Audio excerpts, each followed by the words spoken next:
This is the Shoulda Bet More podcast, presented by Gold Boys Network.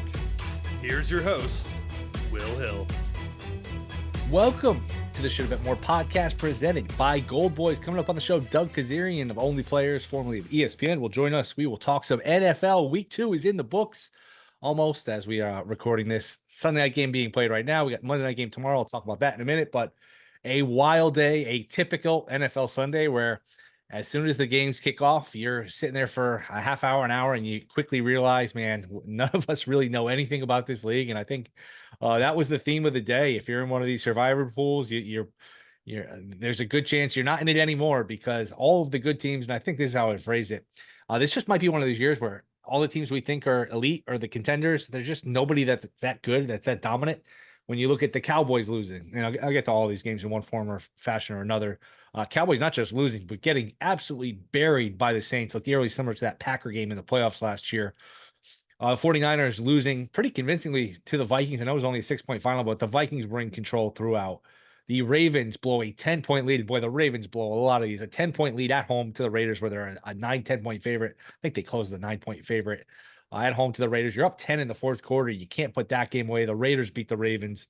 And even the Chiefs should have lost. Now, I hated the call at the end. I know letter of the law, it's the right call, but that's a 4th and 16 bailout. You just chuck it up and you give him the call, put him in field goal range. I hated that ending to that game. So I think that there's really at least a couple weeks in here. Now, maybe some of these teams will improve, take shape, and that's usually how the season goes. But at least a couple weeks in, it just might be one of those years where there's a lot of parity, and that's at least what it looks like so far. Some of these teams that I think are in trouble. Ravens are 0-2, and their next 3 games are at Dallas, home versus Buffalo, at the Bengals. I mean, you kill for 2 and 3. You might be 0-5. Chances are you're probably like 1-4 or something like that. The only thing is, Cleveland's only 1-1. Now, Pittsburgh's 2-0, but you probably don't look at Pittsburgh like, hey, we can't catch them. Although, look, at some point, you got to start respecting them. And I do feel like I was possibly wrong, because I think Fields gives them a running dimension with their defense. And who knows when we'll see Wilson, if we'll see Wilson, based on, Fields just seems to be a good match with that defense. But if you're the Ravens, I think you're in some trouble. The Rams is a team that I think, look, sometimes these teams, their season gets off track early and it never gets back on track. The Rams could be one of those teams because they got a million injuries on the offensive line. Kupp got hurt on Sunday. Puka Nacua is out for a couple of months. They're on 3rd, 4th string tackles, older quarterback.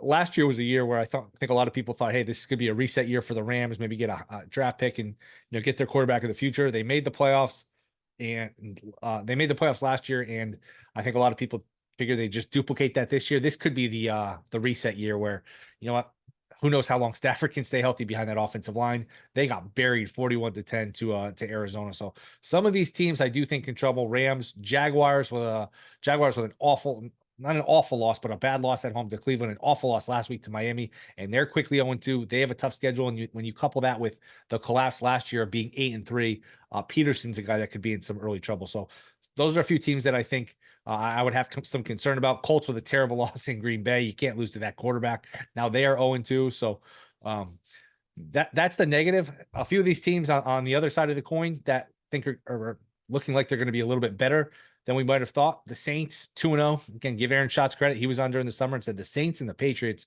are 2 teams that he is much higher on than the market. He thinks they're wildly underrated. So far, so good, because the Saints are 2-0 and the Patriots are 1-1, and we're almost 2-0, and a lot of people thought they'd win 1 or 2 games all year. So good call by him. The Vikings. Now, Jefferson got hurt. Looks like he's going to be okay, but the Vikings have a legitimate roster. The only question was, hey, do they have a quarterback? Darnold's bounced around. I'm not a believer, wasn't a believer.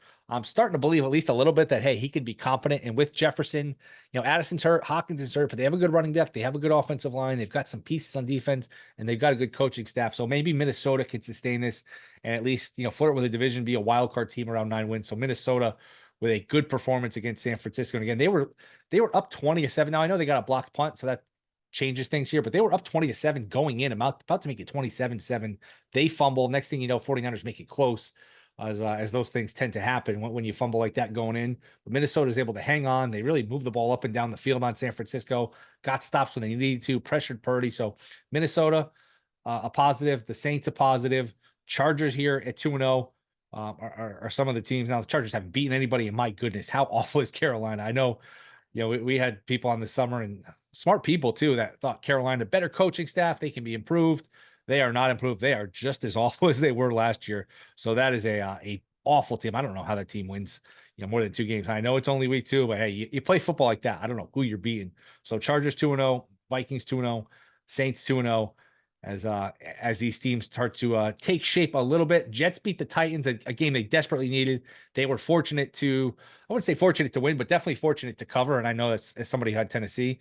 The Titans gave away points early. Levis throwing the ball away. And hey, that's part of the handicap when you bet these bad teams, these bad quarterbacks. They're going to do bad quarterback things. And Levis just gave points away. Then the Titans had the Jets stop 3rd and 15. They get an incompletion. They rough the passer. That leads to a touchdown. So the Jets, the Titans gave points away all over the place. But hey, if you're the Jets after the last year plus you've had, losing Rodgers for the year, the Monday night beating you took in San Francisco, you will take any win any way you can get it. And now you're home Thursday night against the Patriots, laying 6.5 Thursday night game. You got a chance here to catch your breath, hopefully go 2-1. Rodgers starts to get a little bit of his feet underneath him. And away you can go. Now, their defense has taken some hits. Mosley got hurt. Jermaine Johnson looked like he tore his Achilles. So maybe this Reddick deal gets done after all, where they come in, to Reddick with hat in hand and say, hey, what do you need? Because they are not playing the dominant defense we'd expect them to play. I know it's 24-17, but the Titans moved the ball. The Titans left plays on the field. The Titans moved the ball, and this is not a great Titans, offense that we're expecting here. And the Titans moved the ball more than you like if you're the Jets. So this is not this lockdown Jets defense we saw last year. So maybe the Jets can get Reddick back, the defensive lineman that's holding out, and figure something out, because that's just not, they don't have the pass rush. They can't stop the run. They were getting gashed early in the game. They got killed against San Francisco. So Jets get a win. That's one they needed to have, and away they can go. That would have been a rough couple of days here for the Jets. 0-2. Salah on the hot seat. That would have been an entire news cycle. You feel much better about yourself, obviously, at 1-1. Other games here, like I mentioned, the Lions upset against Tampa. I think that was the team I mentioned, but that goes with these other teams: Lions, the Cowboys, the Chiefs, who won. But all of these good teams either looked bad or got beat. Like I said, a lot of these teams got beat or should have gotten beat, like the Chiefs did. So good win for Tampa. Tampa's another team on the plus side that maybe people underrated. I think people looked at the division last year and said, hey, fluky division. They won a bad division. It was kind of like winning the tallest midget contest. They seem to be at least semi for real, where Baker gives them enough. They've got some weapons, and we'll keep an eye on Tampa in that division. And that division could be perhaps improved with them 2-0, the Saints 2-0, and we'll see if Atlanta can get their stuff together here on Monday night. Atlanta could quickly be 2 games behind all these teams. So again, it's early, but it's not like baseball where, hey, you're 0-2 and you don't even worry about it. 0-2 in football it's not as bad as it used to be with the 17th game, the 7th playoff spot, but 0-2 is still a hole. You don't want to be 0-2, and you definitely want to be 0-3. It's hard to dig out of these holes sometimes, and Falcons could put themselves in an early hole. Before I get to the Monday night game, what Sean Payton did on Sunday, and to me, he's a completely overrated coach to begin with. My goodness, he is down 13-0 in the fourth quarter. He kicks a field goal. He is down 10 with under 8 minutes to go. His side of the field, his ball, he punts like 4th and 7. And then he scores with a minute change left. He has 1 timeout, and he kicks off after the field goal, knowing unless you get a turnover there, the onside kick's the only way you get the ball back. By the time you get the ball back, you're going to have 18 seconds. You're going to have to go 80 yards, and your offense stinks. Your quarterback stinks. It's like he couldn't do the math, or somebody told him, hey, you'll have more time. I don't know what that was. That was one of the stranger coach games, and he talks a lot. He talked about how good Knicks is going to be. Nobody knows how to coach the quarterbacks like I do. I wanted Mahomes. You'd think he won 6 Super Bowls. By the way, he talks. He won 1 Super Bowl, and it was because Brett Favre didn't run in 2009. Otherwise, he would have never made any of these Super Bowls. Granted, he had some bad beats and some other ones, but my goodness, what an awful performance from Knicks. What an awful performance from Peyton. And that was just coaching malpractice, what he did on Sunday. Just a terrible performance.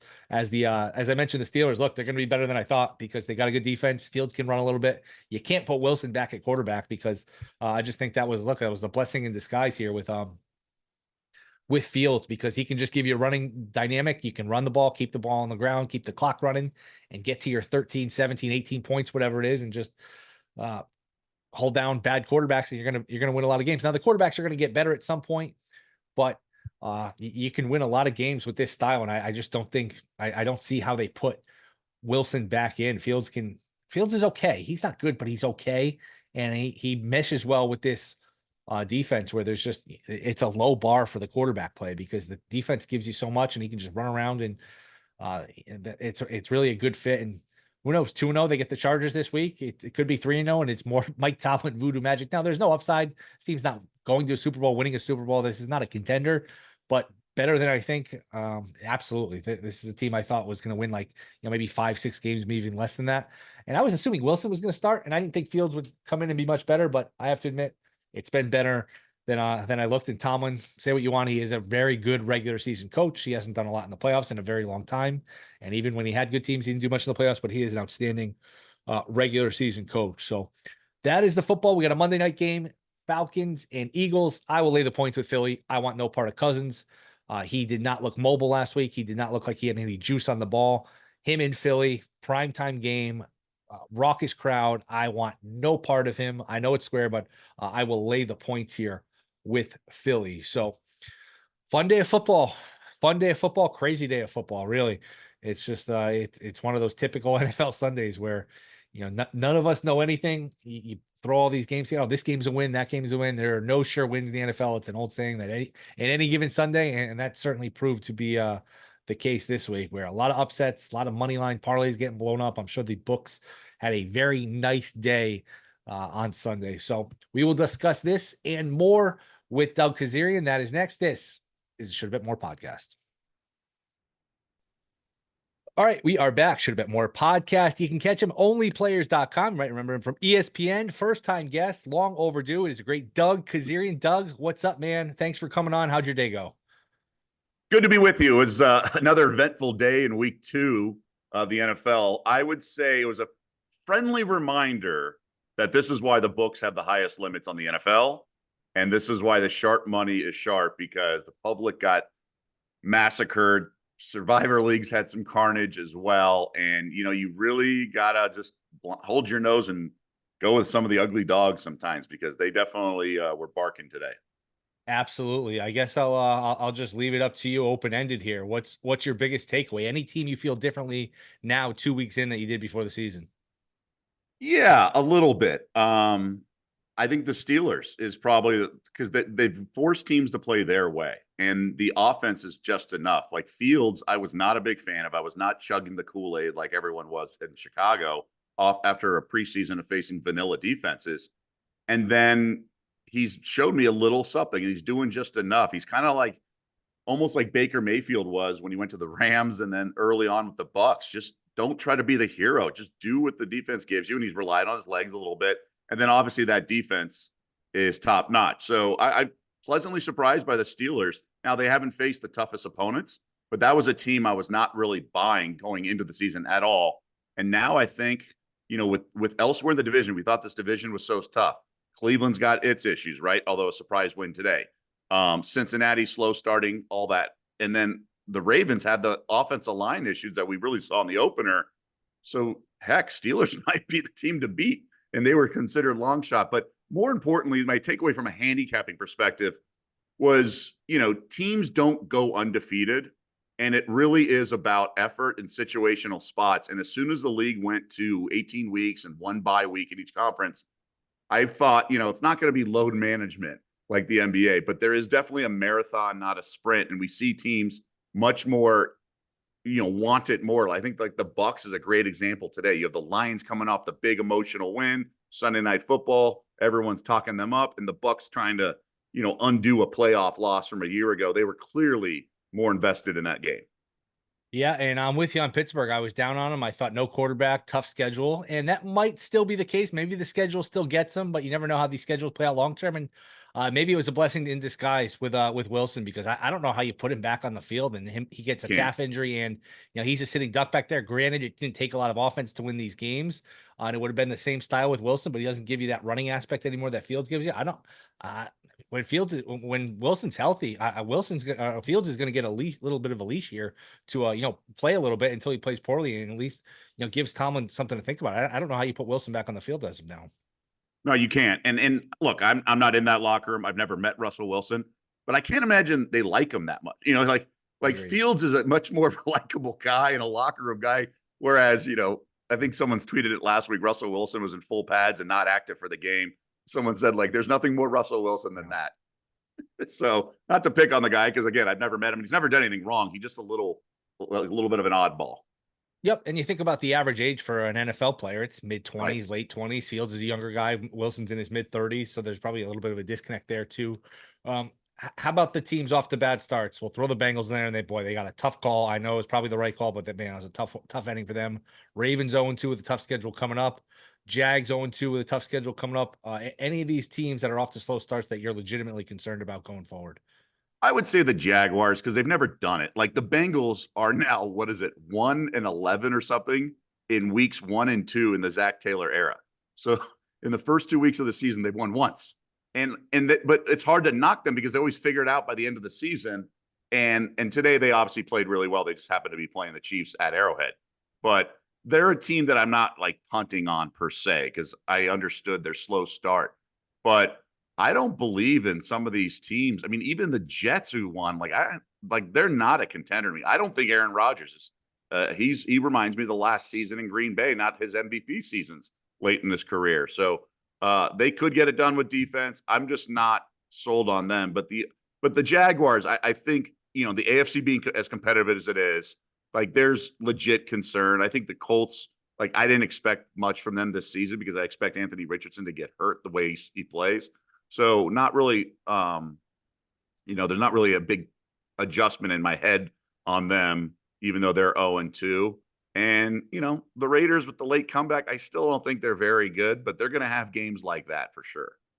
How about the Rams being 0-2 and all beat up? I feel like sometimes these teams, your season gets off to a bad start and you can never get it quite back on track. I know McVay's a good coach and they've got, basically a borderline Hall of Famer at quarterback. I just have the feeling with the Rams that, I don't know, this might get off track and never get back on track here.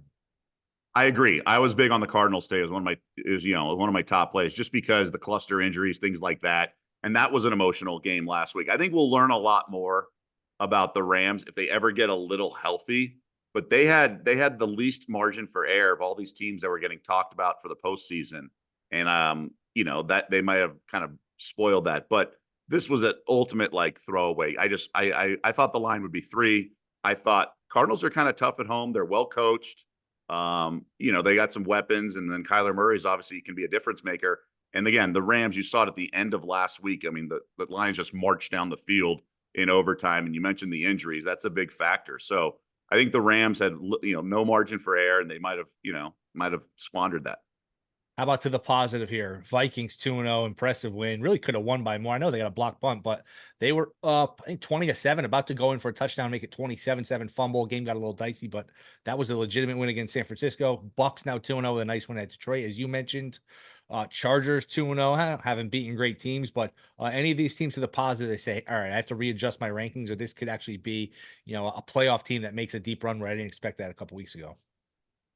Well, I would say the Vikings to a certain extent, because I was open-minded with them. I said, like Sam Darnold's okay. I think they're well coached, and they can do enough that I said, let's hold judgment. Sometimes we often forget players are allowed to get better, right? That happens in the college football season. A guy who's really green, maybe a freshman starter, a quarterback, but Darnold's allowed to get better in his career. So it doesn't mean that he was completely wasted by the Jets and they had the wrong coach. It's like, no, he might have just gotten better and has a not much more kind of quarterback friendly coach now. And I think, I was talking about Fields early, maybe this is the right situation for him where he is a game manager with legs and not asked to be the quarterback savior that the Bears and the Chicago City needs. So I think guys can get better. I'm very, very pleasantly surprised with a guy like Baker Mayfield, right? He went number 1 overall. Is he going to be the next Peyton Manning? No, but he's doing just enough, and he's within the right system, and he's had the right instruction, like I said, going back to McVay. So I think the Seahawks are also pretty decent. Not necessarily today's win, but last week's win. I mean, they're a team that's not going to be an easy out. I wouldn't be absolutely stunned if they won the division. I still think the Niners are going to be the rightful favorite in that division because the Seahawks, I mean, look who they've played, right? Denver at home and then at New England. But they're doing things that you don't really see from a team that was expected to not be that good. So I'm open-minded with them as well. So the positives, I would say the Vikings, but I'm not really caught off guard. It's not that crazy. If you look at the betting market too, like they were sharp money on Minnesota last year. They won that game on Monday night against San Francisco, and that was like Kirk Cousins' best game. And actually, Purdy played great in last year too. So I just knew, we already saw them beat the Niners. I didn't think it was out of the question too this year. Any awards futures that you've added or thought about adding after seeing today's games, the games before? One that comes to my mind, it's not widely available. First coach fired. I think Doug Peterson, another loss or two. I don't know, how long that lasts. I was actually thinking Salad too. And once the Titans get up 7-0, it could have been more. I was like, man, Salad might be into some trouble sooner than later. But I don't know, take it whatever direction you want to go. MVP, comeback player of the year, rookie of the year, or nothing jumps out to you.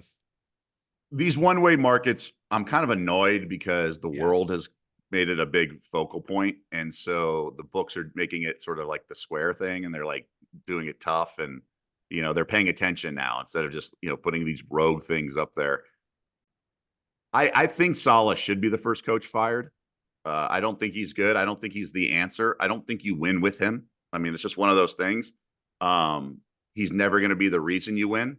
And I just don't understand why these organizations just try to stick a square peg in a round hole, in these kind of situations. It's like pretty clear they could have made the right move in the offseason. They could have got Belichick. I don't know why they wouldn't, but they will eventually regret that. I just don't know when. Now, is he the first coach fired? Maybe. I think you're right about Jacksonville. There's a little bit of disarray, but I think Peterson's got enough equity that he's going to pin it on, their quarterback or pin it on the defense or do something. But you're right. Like the expectations are there. He's just not delivering. Everyone was betting, McDonald beginning of the year. I think people forget like the records and play. I mean, where was it? I forget which book, but someone had after week one, Mayo is like plus 900. It's like, dude, like a non-playoff team's not going to go to, not going to be a coach of the year. So there's some silly numbers out there. I mean, there's laughable numbers out there. But I think the offensive rookie of the year is going to be really interesting. Jaden Daniels, it's now almost a coin flip at DraftKings. I'm looking, and I think he's going to have a better year than Caleb Williams just because of his offense and the way things are structured. And we'll see tonight. We're taping this before Sunday Night Football, but I did not understand why Caleb Williams was such a favorite, like plus 135, and there was such a drop off to Jaden Daniels. Now this is what it should be. This is much more, where I think the line should be now. Anything on Monday Night Football? We got Eagles and the Falcons bouncing around 5.5, 6. Anything jump out to you, side, total, or props? So I know sharp money came in on the dog, or at least a sharp guy I respect is on the dog. I would say it's hard for me to get Kirk Cousins' performance with the Vikings at the Eagles. I think it was week 2 as well, a couple years ago, yes, where they just had a bunch of picks and everything. So I'm just not in a rush to bet the underdog, but it's a lot of points to lay. I don't know if there's a hangover effect for coming back from Brazil or anything. It's just a weird game, and I think because of the field issues in Brazil, we don't really know like what those offenses are. I mean, Saquon Barkley went off, but how much is that predictive? So maybe a teaser leg, something like that. I don't see Atlanta winning that game, but Atlanta's got a lot of weapons, and they're finally figuring out how to use those guys, which we did not see last year.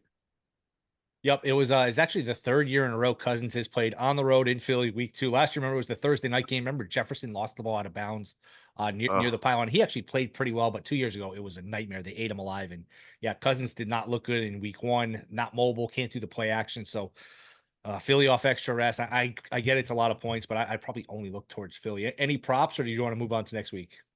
Yeah, I didn't really dive into those props for that game. So, we can move on to next week. I think there's some interesting matchups, and it's hard to look past Vegas as the survivor pick, right? With Carolina just looks completely awful. How many wins does Carolina have? What's their adjusted over under when these open up on Monday or Tuesday? It's got to be 3.5 or 2.5. I mean, Yeah, the market is stubborn though. Books, I've always say I like the word stubborn. Odds makers are stubborn. Books are stubborn, man. Like they don't overreact. And sometimes, obviously, overreacting at the wrong times is the kiss of death. But sometimes you can beat them to the punch a little bit if they're slow to move. I mean, the White Sox this year, right? If you could have adjusted early and just realized how terrible they were, you could have made a lot of money. When there's really, really lone outlier situations like historically bad teams, the books will still adjust. I mean, that 0-17, 0-16 Browns team, they were only dogs like less than a touchdown every game, I swear. They were rarely double-digit dogs, and some sharps just kept betting I them. remember that. There was money to be made. So maybe Carolina is that bad. Look, all of Panthers fan base hated me for about 8 months because I wrote a piece on ESPN.com just doing their over-unders right after the draft. And I said Carolina downgraded from Sam Darnold to Bryce Young for his rookie year. And I was like, Bryce Young's not an NFL quarterback. He's undersized. He could do it in college because he was around a big, they could move him around and they could put him behind a 5-star offensive line, but they all thought he was the savior, and he's not. He's just not an NFL quarterback, and one day they'll realize it. And, maybe he gets benched this year. The problem is that you got the red rifle behind him, and I don't know if that's an answer either, but they got a lot of issues. So I'm asking you, is it just bad drafting? I mean, because it's not just quarterback. There's bad quarterbacks that can play on decent teams. That team just looks inept. Yeah, and Frank Reich is probably somewhere smiling, saying, "Hey, you pinned it all on me. My offense was prehistoric, and everything was on me. Now it looks." And that was a sharp team this year. I know some sharp people, some sharp services that were on that team. Is like, hey, they could go over their win total, maybe surprise for a playoff spot. Canales is the answer, and it looks just as bad, if not worse, as last year. So I don't know how that team. You can't play offense like that and win more than like a game or two. Even and here's the concerning thing about last year: their 2 wins were at the buzzer where they didn't lead in the fourth quarter till the end, kind of fluky win. So That might be my favorite stat from it looks last again year. like it looks like another 2-win team. It really does. They never held the lead during a game. That's remarkable. Yeah, I don't know. Look, I bet I have Bryce Young's season passing yards over because all he needed was like 200. And I just figured like the right quarterback coach and, they're going to be trailing in every game. And man, I don't know how you have 85 yards passing. I don't know. Caleb Williams last week had 93. I just don't know how in this league that is so pass friendly, officiating and everything, you can't just throw a ball and get some yards. It's just mind boggling. Yep. And I guess the marquee game next week, Cowboys -1 against the Ravens. Ravens trying to avoid 0-3. We got Thursday night, Jets laying 6.5 to the Pats. Browns laying 7 to the Giants. Any of these jump out to you? Eagles laying 2.5 in New Orleans. Any of these jump out to you? I mean, New Orleans right away, but you wonder about a flat spot. They got a huge win today. I hate their coach and I hate their quarterback, but something tells me that team's like pretty good, right? But things that jump out to me. I mean, again, I think you might just have to, our mutual friend Matt Humans calls me the betting bully because when there's a bad team, I will just jump on it and do everything I can. So like, why not put the Raiders in a bunch of teasers? Why not, just go to town on this Carolina team until they figure it out. I don't think going to Vegas is the right answer, but I'll say this, and I said this ahead of the Lions-Bucks game.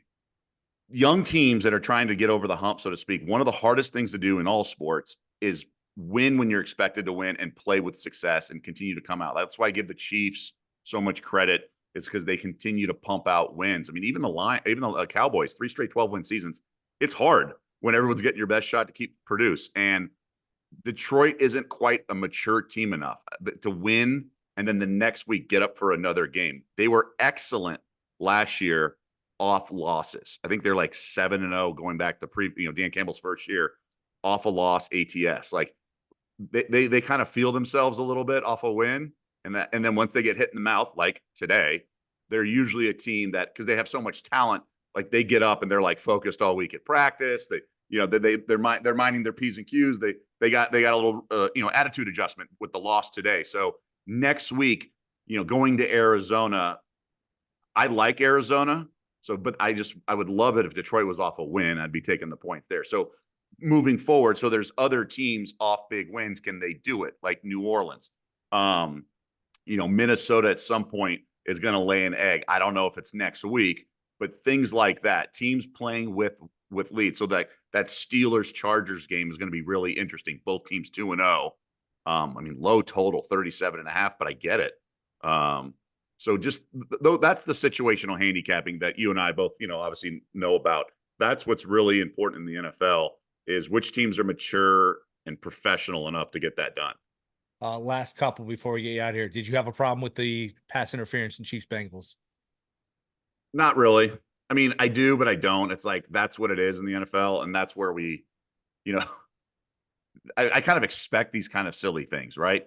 There was one in the first half, I believe it was that game where they, things like that. It's just there's always calls that just make this stuff, I think, annoying. Betting the NFL is annoying because it's hard enough to pick winners, but then when you're even on the right side, but then again, like I had the Lions last Sunday night minus the points, and you get lucky in overtime, so you can't forget that those wins either.